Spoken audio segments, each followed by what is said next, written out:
Hey, what's going on, everybody? It's Edwin back again for Strictly Comics with another DC comic book review.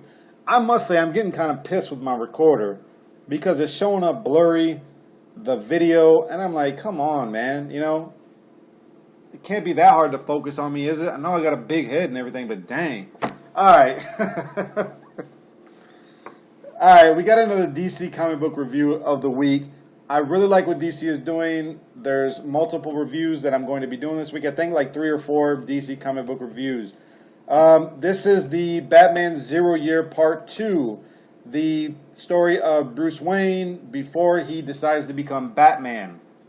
The book is a good read. It didn't blow me away. In my opinion, it's not as good as it was last month, but it's still pretty good. What we have here is we have Bruce Wayne basically kind of going undercover, trying to figure out who he is, what it is that he wants to do, what kind of identity he wants to take on.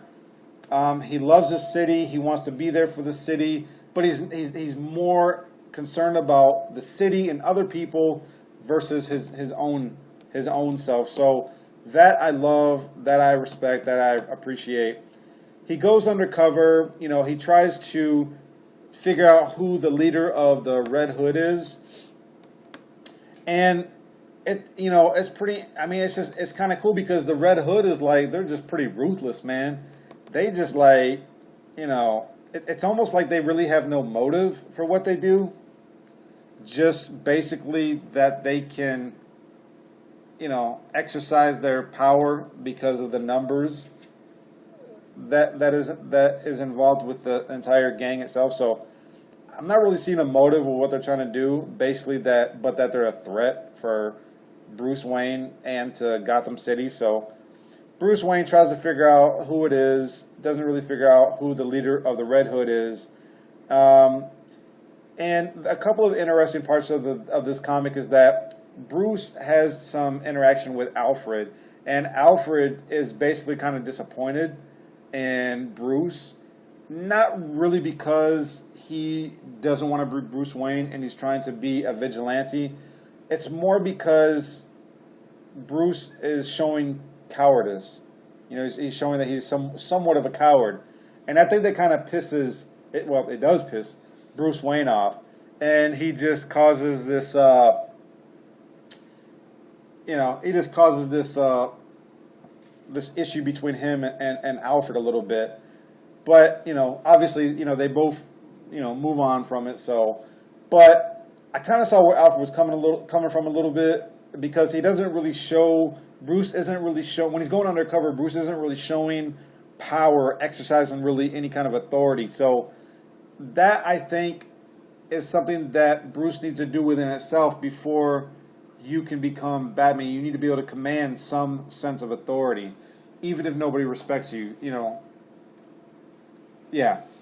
But, that was just an interesting part between him and Alfred. Another part is that, another thing that I like is that you're seeing the Penguin, you're seeing the Riddler. Well, he's not called the Riddler. He's actually Edward Nygma in this comic. You're seeing these two villains showing up pretty early in Bruce Wayne's life, and that I like because I think they contribute or edge Bruce Wayne into developing into becoming Batman.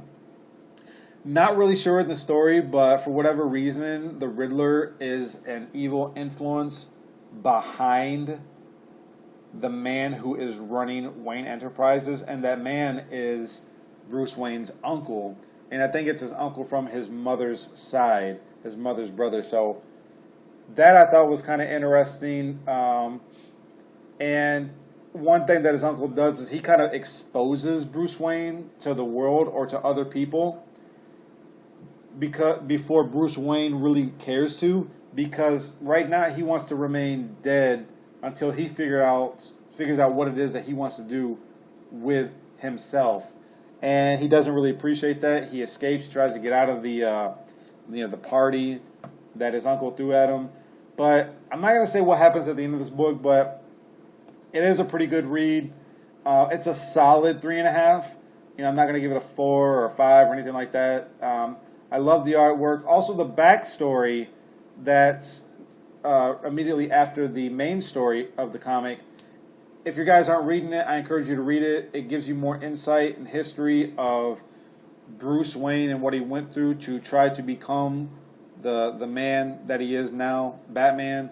It kind of reminds me of the Talon a little bit, because what you see that he has to be able to get out of dire situations, and he has to be able to work whatever is at his disposal.